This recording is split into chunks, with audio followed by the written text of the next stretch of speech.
to spend at your favourite store. So why not be extra lucky this month? For a chance to win an iPhone, vouchers and £10,000 in cash, text cash to 63232. One entry costs £2 plus one standard network rate message. Or text bonus to 63232. 5 entries cost £5 plus one standard network rate message. Go to gbnews.com/win. Entries start from just £2. Call 0903 681 3232. Calls cost £2 plus your network access charge, or post your name and number to GB11 PO Box 8690 Derby DE1 9TT. UK only. Entrance must be 18 or over. Lines close at 6 p.m. on the 7th of March. Please check the closing time if listening or watching on demand. Good luck.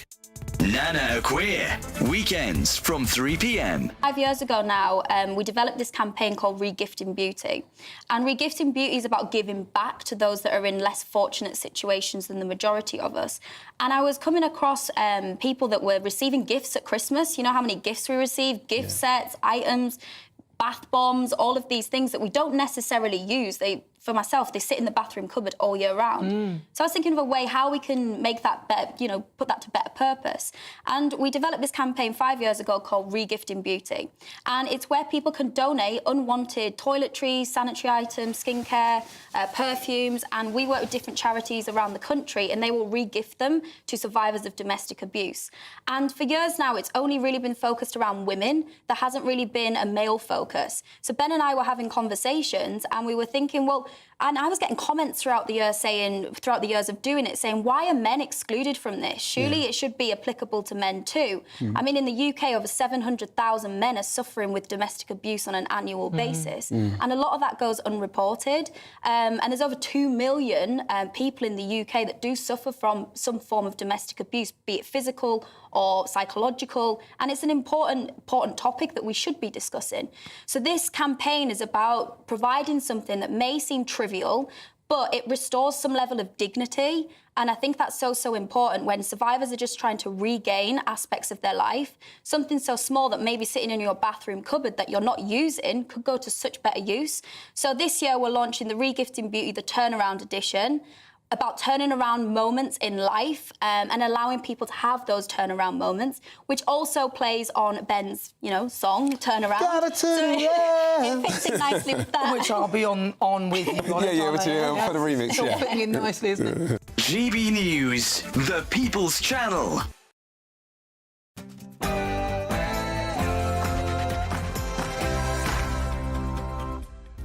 Hello, it's 11 o'clock, which means it's time for tomorrow's newspapers tonight. Join us over the next hour for some great stories. Keir Starmer's been caught edging, but don't worry, we don't have any pictures. He's just trying to roll back Brexit under the duvet. And there's more pro-Palestine bias at the BBC. Honestly, anyone would think that Hamas are the only people still paying their licence fee. And Trump has banned pronouns. Yeah, the pronouns for pronouns are now was/were. But with no pronouns, how are we going to tell who's non-binary and who's cat gender? I'm Leo Kearson. Tonight, I'm joined by Lewis Schaefer and Nick Dixon to take you through Sunday's top stories. There they are. Look happy. This is Headliners.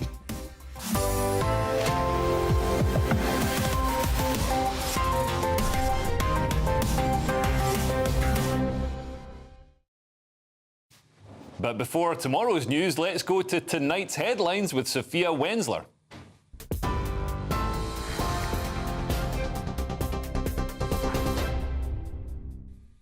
Leo, thank you. These are your headlines at 11 o'clock. Donald Trump has said many ISIS terrorists have been killed by US airstrikes he ordered this morning.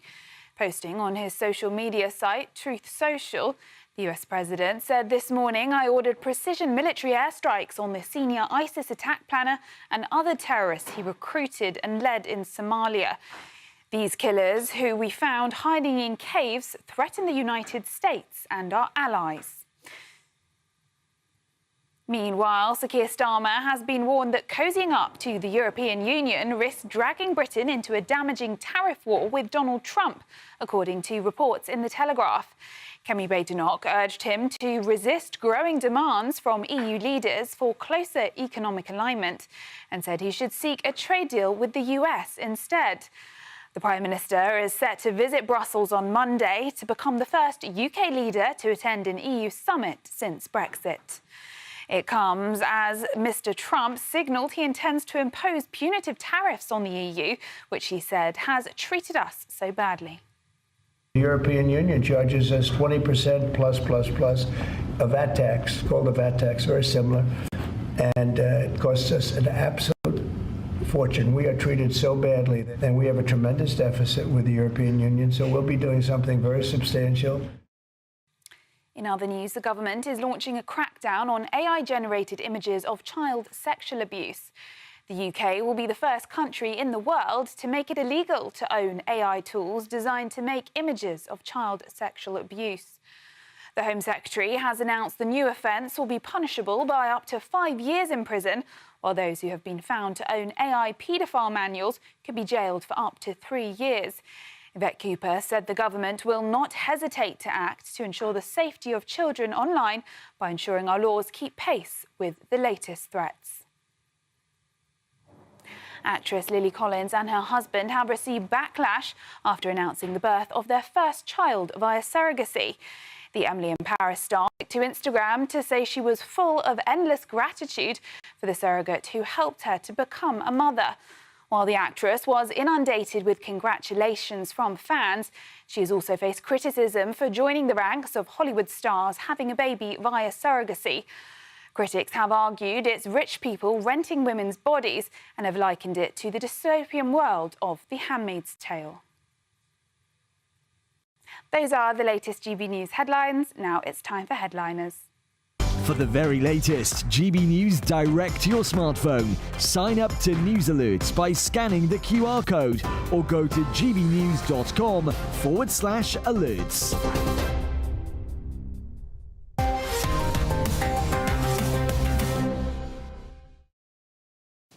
Thank you, Sophia, and hello and welcome to Headliners. It's your first look at tomorrow's top stories with 3 tip-top comedians. Let's kick off with a look at some of the front pages. The Sunday Express leads with Keir edging us back into the EU. Ooh, just the tip. The Telegraph has Prime Minister eases rules for illegal migrants. It's about time those guys break.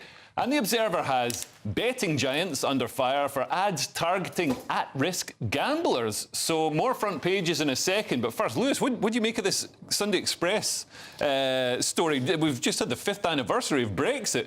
Now it almost looks as if Keir is rolling it back.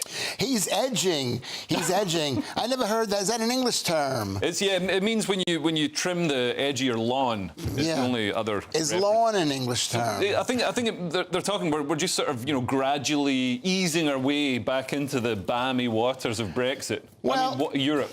Well, let me just say something, is that I don't think he needs to call up Donald Trump before he does anything. Yeah. I don't think Donald Trump will be happy about this at all. I don't think he'll be happy. This looks like a 25%, tariff. And that's the thing about Keir, he has no idea. And this is in this Express, so he might not. He is planning on it because it's all one team. Yeah. Europe, England, Team World, evil. But Nick, it does seem like, Keir had a choice of either aligning more with the United States, which would be great, there's obviously it's a much richer country than any country in Europe, or aligning with Europe, and it seems like he's choosing Europe. Well, Starmer making the wrong choice. I find that hard to believe. I know it's so tragic because the timing of his edging is so off because it's the perfect time to align with Trump. Instead, we're just off because we're going to get reform in 2029. My prediction, I'm not trying to influence anything. I'm just saying, imagine we get reform in 29. And it's just too late for Trump, so we don't get that alignment. Although maybe we get J.D. Vance or something.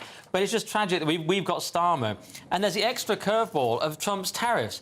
He loves tariffs. We all know this. He's gone tariff mad. So it can actually really hurt us that Starmer's going to edge us back into the EU. We don't get the benefits of being in the EU. We don't get the benefits of Trump liking us, and we're just lost in a weird Starmer no man's land. But do you think? There have been polls recently, although they didn't ask me, but there were polls recently that said that a record number of people now regret Brexit, and I think it was about 70 to 30, although obviously they just asked people in Islington. Yeah, but I think it's fair enough, even if you're on the Brexit side, to say, hang on, I regret what has been made of it, which is the Boris wave. no one was going to vote for, like, let's have the worst people from around the world. no one was voting for that. They didn't put that in the side of the bus, did they? Right. But regret is one of those things. Of course they regret Brexit. If you ask anybody, think of something that you've done. Do you regret it? Working with Lewis Schaefer. Working with Lewis Schaefer, exactly. Giving Lewis Schaefer a job. People always regret. That's the first emotion that they have, is regret. And if you could avoid regret, then you're in good shape. Yeah. I don't know. I voted Remain, and I'm actually in favour of Brexit now that I've seen who it annoys. Yes, that's how I make most of my decisions. Moving on, we've got the Sunday Telegraph, Nick, with this, with the Prime Minister easing rules for illegal immigrants. This is insane. More insanity. Yeah, PM eases rules for illegal migrants. And basically, there were these laws put through only in 2023, and now they're going to repeal them already. And the idea is, well, they weren't being put into use anyway. So they're going to make it even easier for migrants, which is so insane. I mean, we used to rule the waves, Leo. There was a whole song about it. Now we can't stop a few dinghies. Yeah, we can't rule the British Channel. It's so pathetic. Are we the English Channel, sorry. Are we allowed to call those people dinghies? Isn't that kind of offensive? Oh, it's the boats. The boats are dinghies. And once again, it's Chris Philp is outraged by it. I know it's Philp. Every single story is Philp. He's on manoeuvres. I think he wants to be the next leader. Right. He's spied his opportunity, and he's good at football. And I heard he climbs over the fence, because I play five-a-side football once a week. And Philp apparently is so athletic, he climbs the whole fence to get the ball, and it's a high fence. Yeah. So he's a very sort of go-getting guy, and he wants. And it also seems kind of unnecessary, because they do have that little door you can walk through. So, well, it's kind of like the Tory party, completely unnecessary. But I only mention that. I know it's a side point, but I just noticed, when someone's on manoeuvres and they're constantly commenting on every story. But yeah, anyway, migrants. And some of these rules, so they're going to do away with actually scientifically testing the age of people, because obviously we've got a huge problem with people misrepresenting their age. They tear up their passport, then they say, I'm a 14-year-old Afghan schoolboy, and then they get placed in schools in the UK. So you've got some 27-year-old guy, like the Fonz in Happy Days, but that's, like, hey, how you doing? And it's not untenable, especially with the risk we've already got to British children. And then the children get arrested for offending him. Go on. But Leo, that's such a typical English attitude. Is there? Yeah. You're in England. Whatever. That's the same thing. Northern England on GBNews. Northern England. but that attitude is like, what about? Who cares if they're 17 and a half or 19 and a half? We don't care. You don't care. I care. No, There's a huge difference between a 19-year-old and a 14-year-old. Because a lot of them are 30 and they say they're 14. And but even if they are 14, it's like you, Lewis. Yeah. You say that you're 40, but we all know you're 86. It's like you on Tinder. Yeah. But also some of these rules... Is that her name? Changes, is that her name? Some of these rule changes are going to encourage child trafficking. So I believe they're changing the rules. So if there's a child in the dinghy, then the dinghy can't be turned back or turned away or can't be sunk. So they're changing that rule. So that's going to encourage every dinghy is now going to have a child in it, so that it can't be turned away. Which is going to encourage people to traffic children to ensure that they get into the UK. Which is why forget about these tests and just say anybody on the boat, whether they're 8 months old or 18 or 80, that they're responsible. The problem is that's very similar. It's what British people do, if I could say British. The Angles is that they sit there and they make these like rules that they have to be, and then people are arguing over the rules. Forget the rules. Eliminate the rules. Just say if you're in the boat, you don't belong in the boat, you got to get the hell. Yeah, or enforce the rules that are there. Maybe we could try enforcing the rules, enforcing the law. I always think, a government's good when it enforces the law, especially if the laws are actually targeting the right people. But you're acting criminals. like that's what they're what these supposed to do. The purpose of a system is to do what the system does, and obviously Labour, And if they don't want to do it, then why do they have to do it? They don't want to do it. But moving on, we've got the Observer with this story about betting firms. Betting giants are under fire for targeting at-risk gamblers, and this is a man received 1,300 emails in just 2 years. Yeah, this is what marketing people do. If you're gonna buy a bed, if you've looked on Google and say I'm looking for a bed, you're gonna be plugged. First of all, everybody's an at-risk gambler. Yeah, but nobody blows their wages buying beds. Oh, yes, they do. You can't believe how expensive a bed can be. Yeah, but you're only going to buy one. No, people go crazy. They waste tons of money. My father was a bit.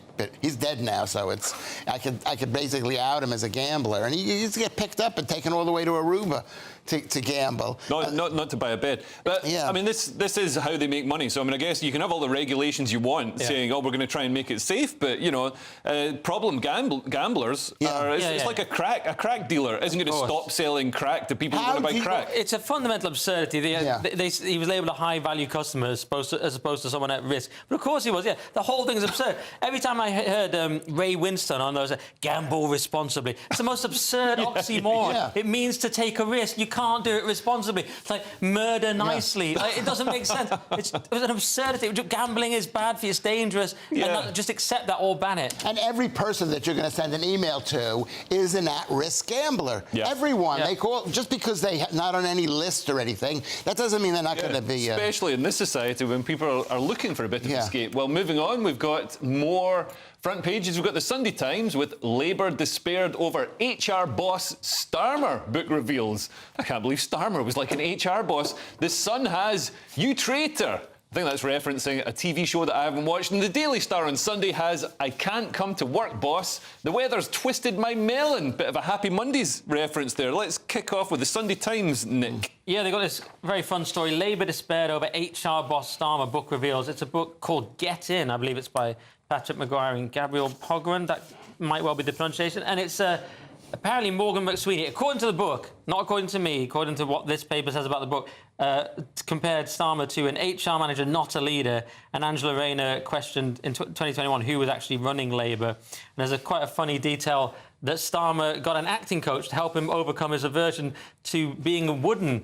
So maybe never started the lessons. I think he wants his money back with that. Exactly. I think he was sick that day. But the number one fear that people have is fear of public speaking. So, of course, go for it. Except us. We're fearless. I bet Donald Trump has gotten comedy lessons. Everybody's gotten lessons like this. But why didn't they work for Starmer? I mean, I could literally get up now with no notes, no knowledge of the subject, and do a better speech than Keir Starmer. And you wouldn't mention sausages once. I would just say far-right thuggery.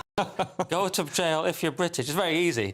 But, he's so bad. He's still so bad. Thatcher improved a lot with voice coaching. Her voice got a lot warmer. You can improve a lot with it, but he has yet to improve. Anyway, and also Thatcher shows how how a sort of wooden, or in her case, an iron delivery can be a strength. You know, she was known as the Iron Lady. She wasn't, convivial, going around shaking people's hands like Tony Blair. She was known for being firm and resolute, and I think her delivery reflected that. And Hitler even had speech lessons. Am I allowed to mention that? He was a notoriously effective speaker. Didn't always agree with everything he said. He always seemed a bit, I was like, man, have they given this guy a cup of coffee? Like he was always, high energy. If you saw him, you'd be like, well, tone it down a bit. This guy needs to tone it down a bit. Maybe like go on holiday for 2 weeks. All his speeches were great up until the end. Okay, we've got this story here. But you actually did something with Trump. You wrote something for Trump. Yeah. When was this? Wrote some jokes for his... I don't know if he used them, and for some of the people introducing him at various events and stuff. So, I dabble in... I did some of that for going there. We're really going to go there. Nick did that as well. Yeah, I just don't talk about it. Yeah. Anyway. We've also got Chinese view Duke of York as useful channel. Poor old Prince Andrew can't catch a break here. He apparently met someone called... some suspected agent, Yang Tengbo, in 2013. I've got that app on my phone. Well, it's probably being watched by the Chinese, TikTok and everything else. But it's nice that somebody had a high opinion of Prince Andrew. Yeah, because he's been through a rough time. Yeah, that's good. Moving on to the Sun, we've got something about the traitors. Is it? This is a bit. Winner's marriage rocked.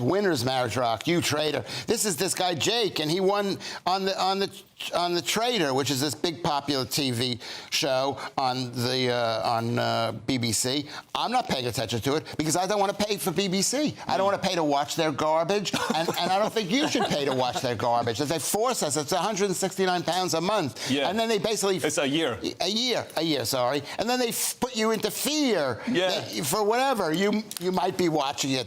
I got a letter through the door, a really sort of aggressive letter saying, you haven't paid your TV. It's like, I haven't paid my dishwasher licence either. What are you going to do? But hang on, I've never watched this. I don't watch that channel either, but traitor, and he's cheating on his wife. Surely he's doing his job, isn't he? I mean, I'm not saying he did cheat. Don't sue me. And they're from Barrow in Cumbria, so shout out to my people in Cumbria. Oh, you might know them. But I've never. There's only 6 people in Cumbria. Barrow, there's lots of big American influence in Barrow, if you remember. Oh yeah, there is a submarine, submarine workshops there. And just let's quickly squeeze this one in, as the actress said to the bishop. Is this a Happy Mondays reference? I'm not sure. I just glanced at the autocue. It said Nick Starr, and I thought, thank you. I am finally the acknowledgement. It's I can't come to work, boss. Are you talking about this one? Yeah. The weather's twisted my melon. Yeah, it's a Happy Mondays twisted my melon, man. Yeah. And it's basically saying that people get migraines because of the weather and they can't come into work. Right. I don't want to talk about this because you'll say it's the kind of illness that I get if I talk about this. Do you want to know something? Nick is mental, but he's got a right to be mental. The fact is that all the weather comes from out of Velikovsky. That's what this is. There it is. Have your drinks at home, everyone. If you Google Velikovsky, is that like, for example, like what do you call the thing that comes from the what do they call the sun? The sun. For the radio listeners, Lewis is pointing downwards. Yeah. No one knows why.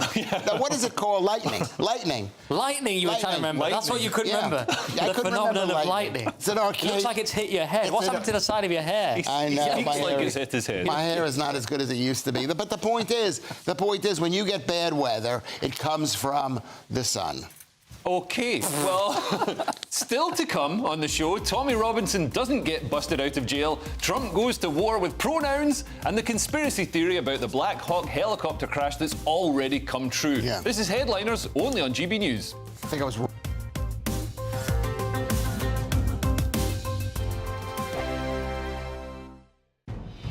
Good afternoon, Britain.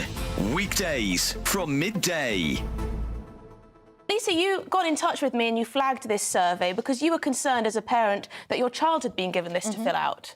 Yeah, I mean, my daughter came home from school. She was very confused. She was asking why somebody would want to hurt themselves if they were feeling sad or worried about something.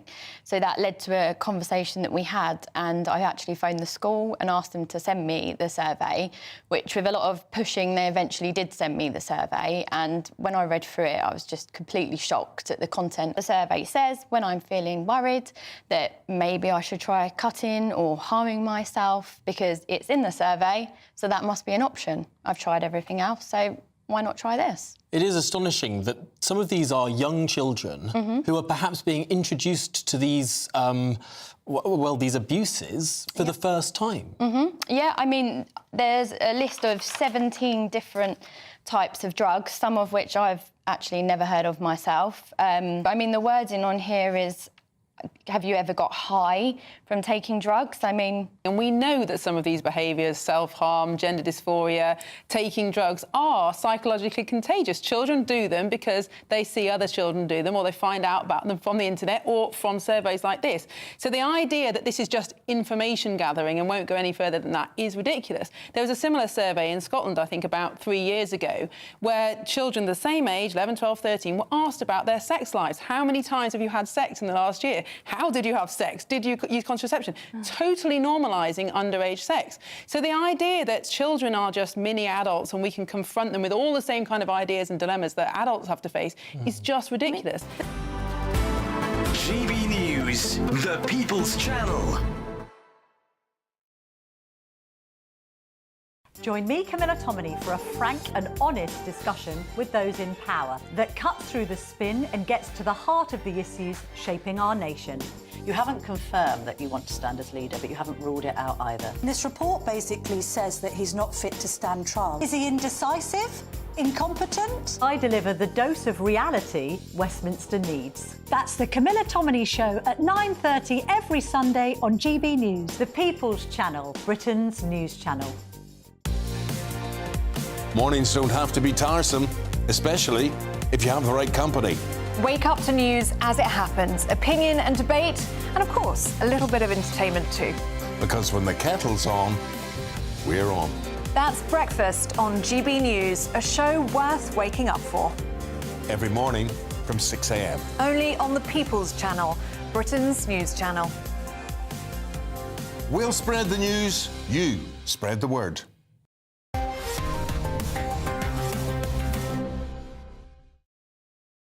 Welcome back to Headliners. We've got some of your comments from your say. We've got Deb Evans who says, all my 3 favourites on tonight. Thank you very much. Yeah. They're my favourites as well. Anyway. And she's not talking about us. She's talking about the chairs. These are the best chairs. Because a couple of them are a bit wonky.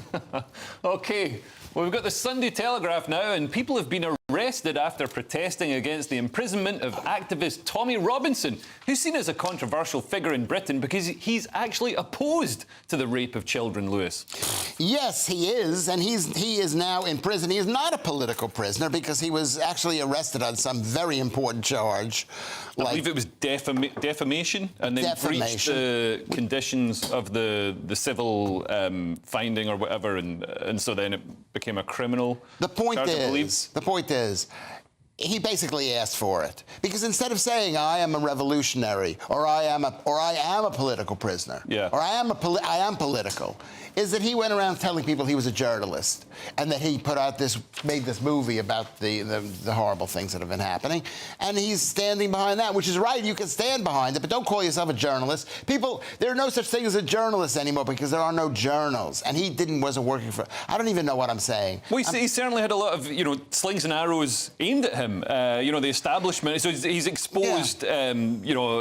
Or tried to expose wrongdoing by the establishment and the culpability in covering up and sort of allowing the Pakistani Muslim rape gangs to operate. Yeah, but that's and then the same establishment has said, oh yeah, but he's racist, and everybody's obviously the establishment have got a bit of an incentive to sort of smear him. That's not everybody's sort of agreed with the establishment and says, oh yeah, no, he must be doing this just because he's somehow singled out these people who happen to be raping children because he's racist rather than because he doesn't like children. Leo, it's a strange situation. You're so wrong. You're absolutely wrong. The point is that this issue is about our country being, in his mind, invaded by people from overseas. It doesn't matter whether they're all word or not. But he's never. There's people at his marches from various ethnicities. Yes, we know that. So he's spoken out against Sikh children being raped. Yes, so Nick, but that's not the point. I don't have to say anything. When you say our country, you're American. But oh yeah, I forgot. I mean, yeah, perception has changed of Tommy Robinson because he raised awareness of things like grooming gangs, and now he's been proved sort of horrifically right, and more it's come to international attention. So I think perception is changing. I mean, whatever you say about his particular legal troubles. And if you break, as you say, in other countries, he's perceived differently because, and I was just trying to give it an objective take, because what are his views? A very pro-multiracial society, obviously a staunch critic of Islam. And even if he's not. So as many people have been, Sam Harris, Christopher Hitchens, Douglas Murray, and he's very pro-Israel. His views are sort of kind of standard, as far as I can see, sort of neocon sort of views. But in this country, he's a totemic figure. He's seen as a sort of the devil. Yeah. It just doesn't translate abroad. But now I think people are sort of, these protests, it seems to be, they're picking up some popularity, and he's seen it a bit differently. Although, of course, the political establishment still hates him. I'm not explaining. Well, moving on. We've got the Mail on Sunday now, and Trump has ordered all government employees in America to remove the pronouns from their email signature. How will we know if they're men or women, Nick? Why do we have to move on? Am I allowed to do my story? Is it all the Lewis Schaefer show? Yeah, you do your thing, but I'm saying... It's my story now. We've got a limited amount of time, so we've got to cover all these stories. Why? And this is a good story. Why do we have to cover all the stories? Time is finite. It isn't finite. Nobody cares about what stories we cover. People want to hear me talk about his story, Lewis, not you. And they will. Why can't we talk about... And then we can't... Like, Lewis, shut up, because we've got to... Like, honestly, now we can't clip the story for social media because it's me introducing it and then you talking for a minute about nonsense. And then we do it again. Let's do it. So it's Mail on Sunday. Trump orders all federal employees to remove pronouns from their emails. And this is a great example of how quickly things can change when the right starts actually doing things properly and taking power. And it shows how quickly all this stuff just goes out the window. It's so funny. I mean, people are complaining, in my decade-plus years at the CDC, I've never been told what I can and can't put in my email signature. Well, now you are, so, it's all changed. And Sadiq Khan apparently took his pronouns out of his bio, I heard on Twitter. It's great to see him complying with Trump. He's complying with Trump, he's falling in line. And this is it. This is how quickly it can happen. And, things used to change very quickly with a change of power. Look what happened to Oliver Cromwell. Things used to be different. But people are not used to this. The left's been doing this for ages. Look at Tony Blair, just like, I'm doing this, this, and this, tough luck. Yeah. So now Trump, what's happened is, Trump's aides, in the time that he was out, I don't mean he's ill, in the time that he was off, he had people drafting executive orders. They're saying, right, this time we get back, we've got all these executive orders drafted, we're going to seize the machinery of government.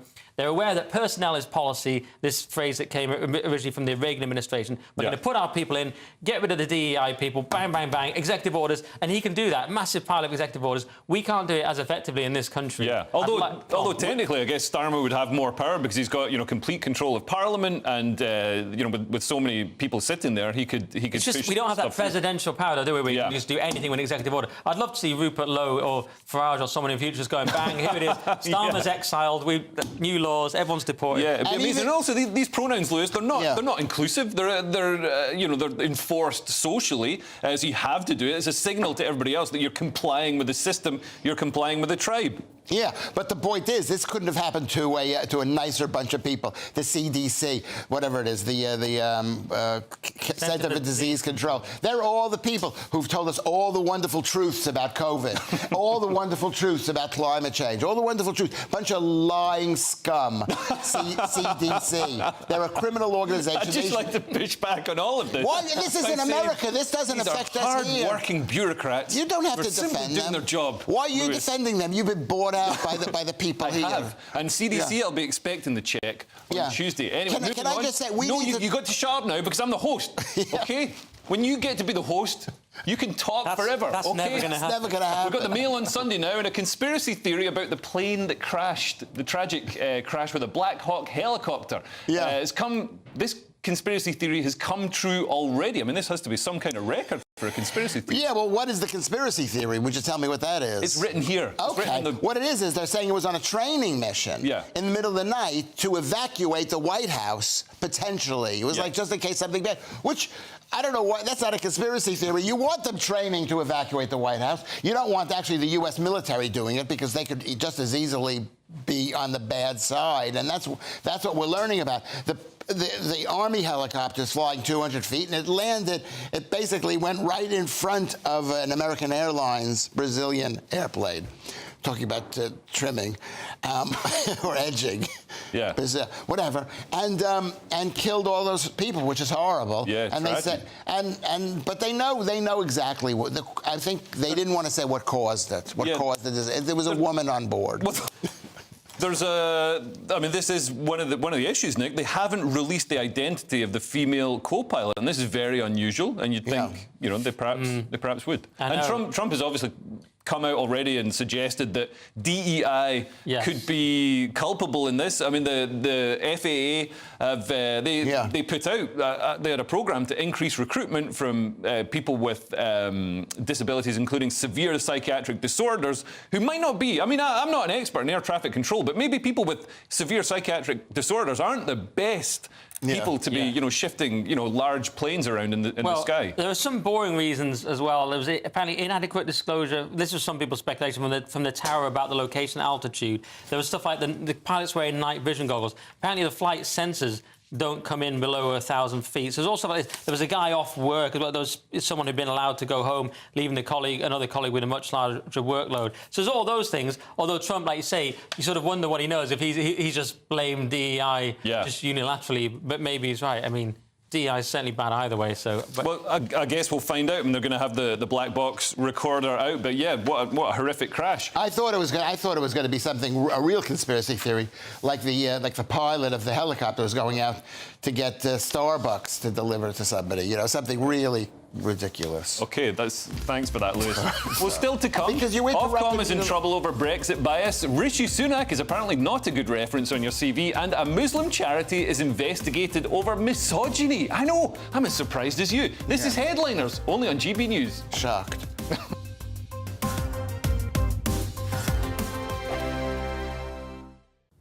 Good evening and welcome to your GB News weather update from the Met Office. As we head into Sunday, it's going to be a cold but bright start in the southeast of England, often cloudy elsewhere with some spells of rain in the west. Taking a look at the bigger picture, then we have higher pressure out towards the south and east, a squeeze in the ice bars across the northwest with this band of rain. So as we head through the rest of this evening and overnight, we have heavy spells of rain moving into Northern Ireland, western parts of Scotland, further towards England and Wales. A cloudy night to come here, but across the far southeast of England, clear skies, and that will allow temperatures to quickly fall to give a touch of frost in places to start Sunday morning. But across Scotland to start Sunday morning, it's actually going to be a pretty dreary day. We'll see outbreaks of rain, heaviest across the western half of Scotland to start the day, but temperatures still holding up at around 7 or 8 degrees. Across Northern Ireland, a similar picture here, cloudy with outbreaks of rain, and that continuing across parts of Wales and down towards the southwest of England. Best of the brightness come Sunday morning is across the southeast of England. Plenty of sunshine here compared to Saturday. Now, we do hold on to cloud and rain across parts of Scotland, northwest England, but it should generally start fizzling out as we go through the afternoon and turning much drier and brighter across Northern Ireland as we head into the afternoon on Sunday. As for temperatures, generally around average, but feeling pleasant enough where you catch any sunshine. Now, through Monday, we've got bands of rain moving in across parts of Scotland. In the west in particular, could turn heavy at times. That going into northern parts of Northern Ireland as well. Elsewhere, a largely dry day to come with some spells of sunshine, but the best chance of any sunshine is going to be on Wednesday, where higher pressure starts dominating. I'll see you soon. Bye-bye for now. We're proud to be GB News, the People's Channel, and as you know, we always love to hear your views. Now, there's a new way of getting in touch with us at gbnews.com/yoursay. By commenting, you can be part of a live conversation and join our GB News community. You can even talk to me, Bev Turner, or any of the members of the GB News family. I'm Christopher Hope. From pop stars to politicians, I'll interview anybody in a pub who's got a political opinion. Join me every Friday on Spotify, Apple Podcasts, YouTube or gbnews.com, or wherever you get your podcasts. This is GB News, the People's Channel. Join me, Nana Akweer, for an informative, interactive news programme with a difference. It's fun. No, you didn't say that, Dave. I'm so surprised. I think there's an element of truth to that. Join me from 3 p.m. every weekend, only on GB News, Britain's news channel.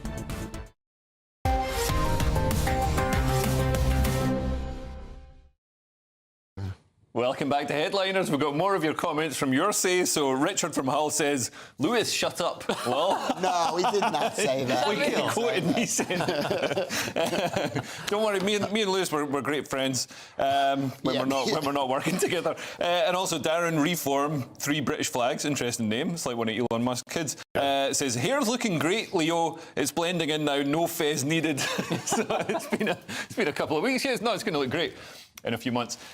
So, kicking off, we've got the Sunday Express now, and the BBC have again been accused of having a pro-Hamas bias. It's almost as if the BBC are a bunch of blinkered posh lefties, Nick. How dare you, Leo? They are the jewel in the crown of this nation or something. BBC presenter forced to apologise after calling Hamas hostages prisoners. Now, I don't blame the guy. It was news anchor Nikki Schiller, but let's face it, you're on the BBC as a newsreader. You might craft a sentence so you can, so the cadence is better for you, but you just say what you're told to say by the BBC editorial lines. I'm not blaming this person individually, but it is an absurd thing to have the phrase Israeli prisoners in there instead of hostages. And the BBC have form on this issue because they didn't want to call Hamas a terrorist organisation for a long time and so on. And so, yeah, it's pretty much as you say. I mean, the world is divided into these teams, basically. You've got the Trump administration is clearly on Team Israel, and then the sort of BBC, the sort of the rest of the, the Democrats. Team World. Team World, and which means Team Palestine now. And that's just how it is. And you can say what you want, but it's just so clear that that's what the BBC is about, in my humble satirical opinion. Although this could just be misspeaking. I'm not sure that this was scripted or, an official editorial line. He could have just said prisoners because, I guess the Palestinian ones held by Israel are. That's true. And they did apologise. To be fair, the BBC did apologise, so maybe it was just a mistake. But I suppose it comes against the context of people suspecting this anyway. Yeah, but, there's one clue that makes you know that it was totally bad, what he said, is the letters B, B, C. This is a criminal organisation in this country. The people are being forced to pay £169 a year. 179, I think. Is it really? Yeah. Whatever. Point that letter Leo got. Yeah, well, I get the letter. I read it to say, do I have to pay it? I'm not watching it. Do I have to pay it? You can't tell. It's just riddled with fear, which is also illegal. They're not allowed to send you fear letters. No. Especially if and they target women mainly. It's horrific. Yeah. And to me, Lewis, I don't know about you. My problem is it's so centralised. It's the centralisation. That's a major thing. Well, it is the BBC are centralised to help destroy the nation state. Well, just for balance, I'd like to say that we at GB News are trying to do all that as well. No, I'd just like to say... Yeah, but we're not taking... I'm sure a lot of the BBC stuff is really good. I don't watch it because I don't want to pay the TV licence. Yeah. But, well, you know, they I'm owe sure... me £100, so when they pay me that, maybe I'll think about paying their little licence. Yeah. OK, well, moving on, we've got the Sunday Telegraph now, and staying with the subject of bias in television, the regulator, Ofcom, is being accused of bias over Brexit. Well, who better to report on this than our most biased panellist, Lewis? This is incredible luck that this story came up right after we had just discussed the other thing. I didn't know that this story was there. It's a TV watchdog. This is in the Sunday Telegraph, which I think is £4.50 tomorrow. It's quite expensive, but it's got a lot of news.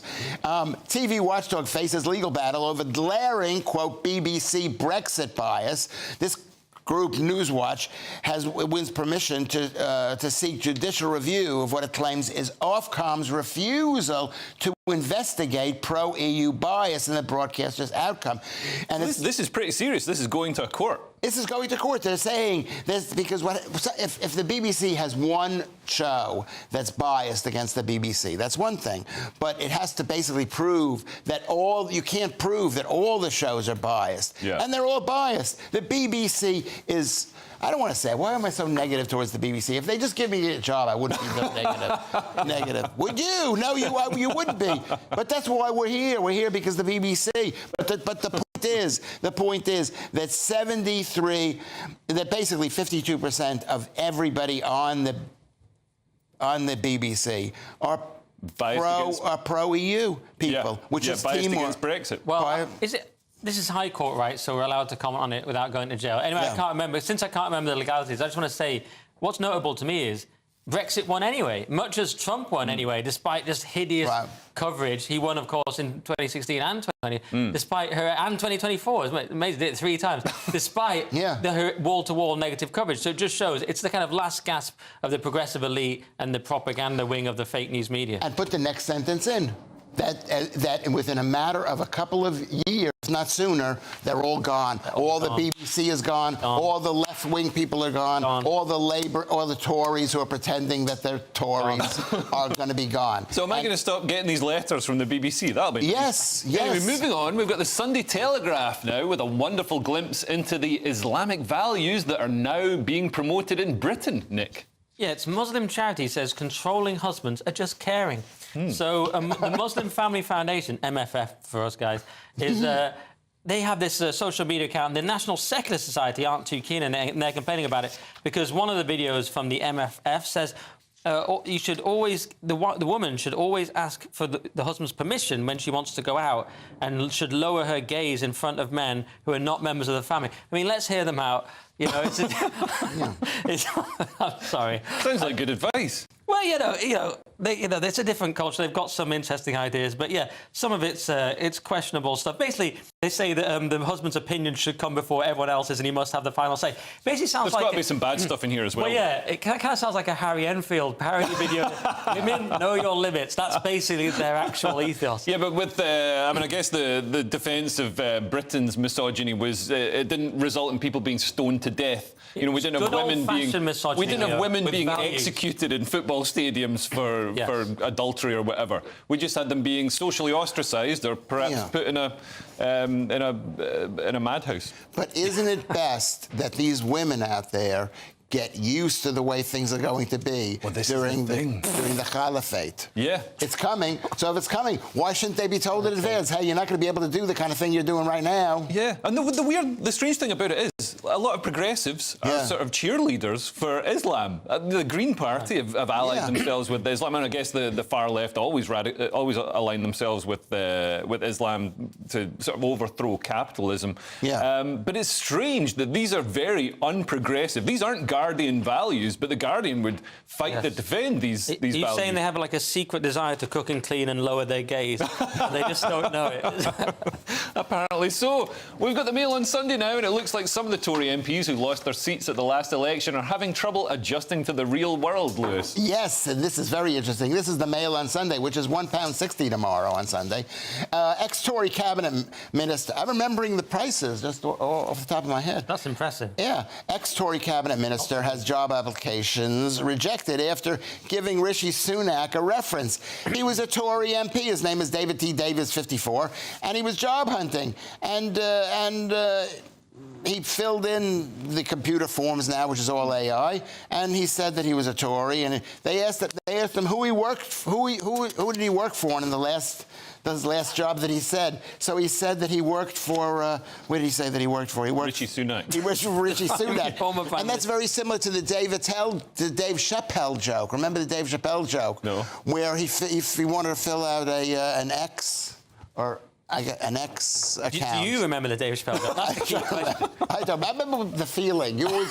No, yes, I can save it. Well, he says that he was rejected because of AI, but maybe the AI just follows politics. It didn't rate Rishi Sunak's brief time as PM. AI is very woke. It's been programmed with progressive values, because apparently if they didn't, it would end up being racist. So now when you ask for pictures of Vikings or whatever, or the medieval English people, it comes back with they all look like they're from sub-Saharan Africa. So maybe it looked through and it saw Rishi Sunak's name and thought, well, this is somebody who isn't a progressive leftist, so we can't have this guy. Or maybe what I meant is that they saw him mention, I was working for Rishi Sunak, and they thought the guy was making a joke. Oh. And we're not going to have anybody who's making jokes. It could be something as simple as that. As Ben Shapiro always says, there's always the stupid explanation. Right, and that's I see what you mean. But it could be what you say. OK, well, coming up next, your taxes are being spent on fat strippers who hate you, Facebook ends tampons for men, and is your butcher getting sausages from a wet market in China? Yeah.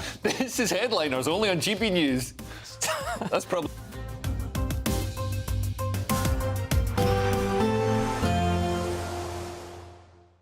You're looking happy. Well, the forecast looks good.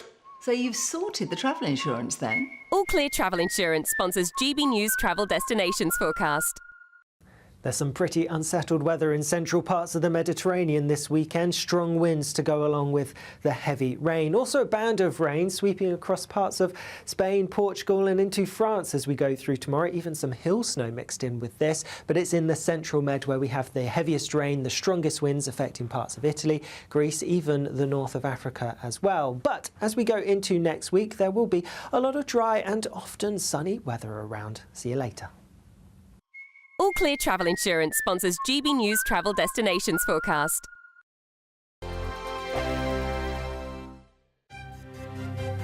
GB News Breakfast, every day from 6 a.m. I'm really pleased to see this story. It's the news that bowel cancer screening, the age for that is going to be dropped from 60 to 50. And this is really, really important because bowel cancer is one of the biggest killers, and more people appear to be getting diagnosed with bowel cancer in their 50s. Not entirely clear why. And there was an inspirational woman called Deborah James who I actually met when I used to be the Shadow Health Secretary, and I remember meeting her when she had her cancer diagnosis and supporting her campaign, and she sadly passed away a couple of years ago, but it was a phenomenal campaign, and I think did inspire the nation. And this is so important. So people in their 50s are going to be sent these kits in the post. And I suppose my plea is just do not ignore these kits because you can deal with cancer if you catch it early enough. Yeah. So I mean, this is not the most pleasant thing to do, and a lot of us aren't used to it and talking about it and whatever, but it's essential, obviously, to do. Yeah, I mean, absolutely. And the other reason I wanted to sort of flag this is, I mean, we can sometimes make ourselves sort of pretty miserable looking at the newspapers, but this is undoubtedly a good initiative that the government have done this, and that campaigners have persuaded the government to do this. So, look, I just want to plea to everybody watching, if you get one of these kits, use it. And, of course, I think it's really important within that to point out that this would not have helped Deborah, because Deborah was 40 when she died. And what's really important when you see stories like this is to pay attention to what your body is telling you. And if you have symptoms that are weird, it is important to go to your doctor and to talk about them and to take the tests. GB News, the People's Channel.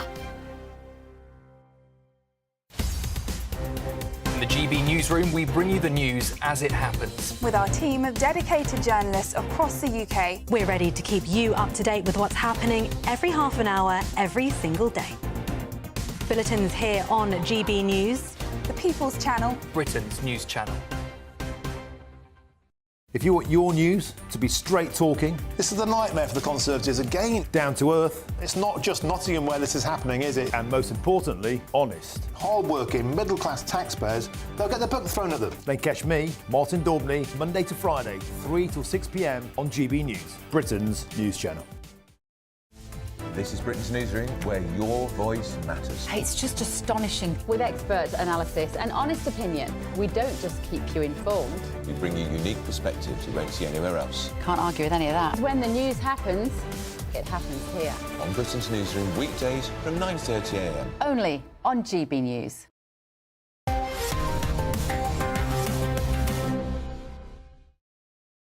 Welcome back to Headliners. Let's have a comment from your say. Philip Wills says, always wise words from Lewis.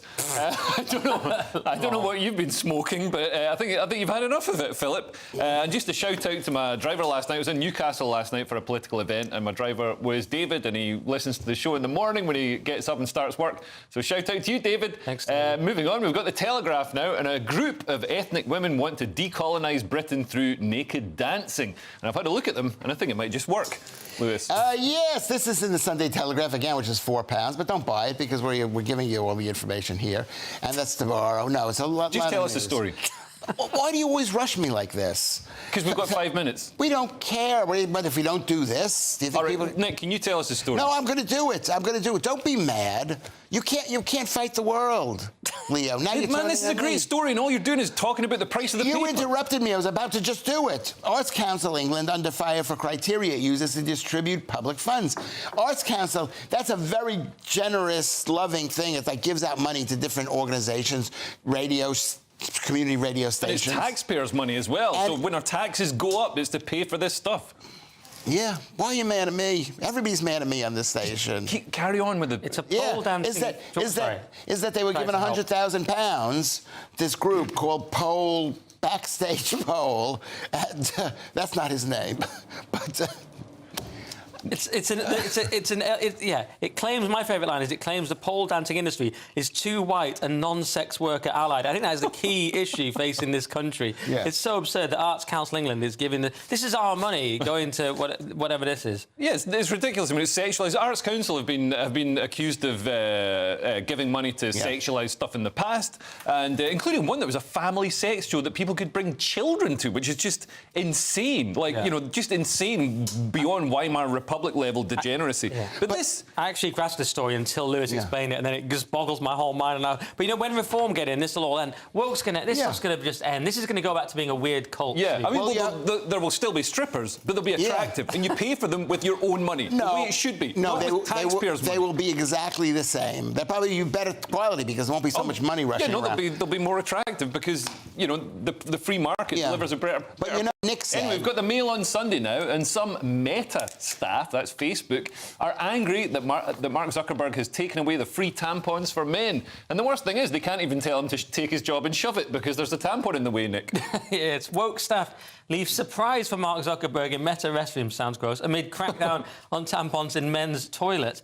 They're calling it here a quiet yet defiant protest. The Mail on Sunday has gone woke, man. They've gone so woke. Anyway, as you may know, Zuckerberg's like, right, we're getting rid of tampons in the men's because it's the men's and I love Trump now. But they're all gutted about it. And this is so funny. They talk about the realignment. Suddenly Tim Cook donating to Trump, Sundar Pichai, whatever he's called, Jeff Bezos, they're all suddenly on board with Trump. And it just shows how quickly things can change. And they've learned basically how power works when you get a new elite and how the tech oligarchs have all fallen in line behind the power, which is now Trump. And whereas these people...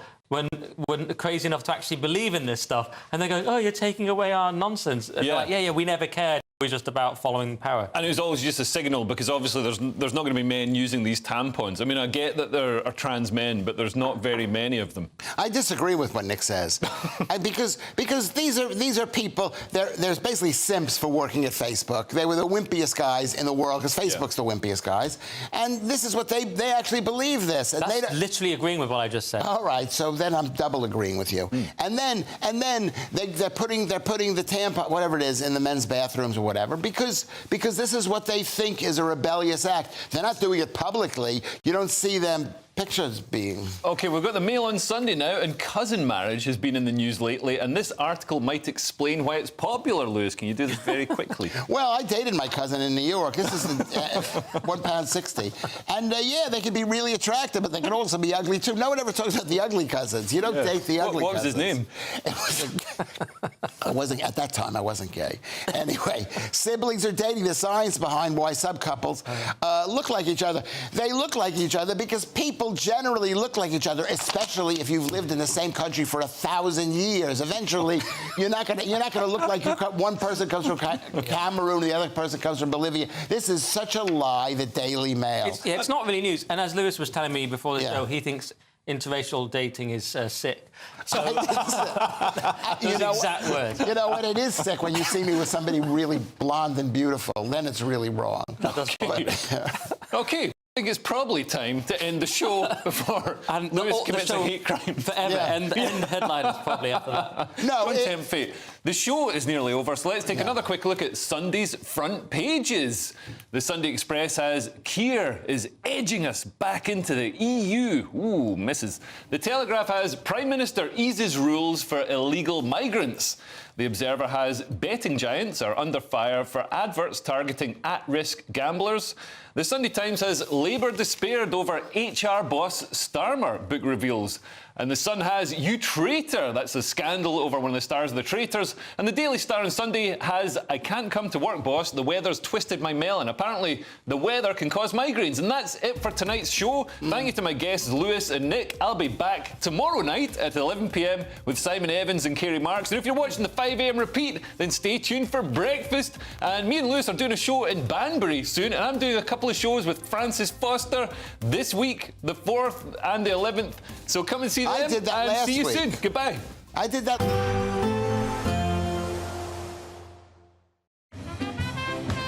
There will be a light breeze in the morning, leading to a warm front. Boxed heat pumps, sponsors of weather on GB News. Good evening and welcome to your GB News weather update from the Met Office. As we head into Sunday, it's going to be a cold but bright start in the southeast of England, often cloudy elsewhere with some spells of rain in the west. Taking a look at the bigger picture, then we have higher pressure out towards the south and east, a squeeze in the ice bars across the northwest with this band of rain. So as we head through the rest of this evening and overnight, we have heavy spells of rain moving into Northern Ireland, western parts of Scotland, further towards England and Wales, a cloudy night to come here, but across the far southeast of England, clear skies, and that will allow temperatures to quickly fall to give a touch of frost in places to start Sunday morning. But across Scotland to start Sunday morning, it's actually going to be a pretty dreary day. We'll see outbreaks of rain, heaviest across the western half of Scotland to start the day, but temperatures still holding up at around 7 or 8 degrees.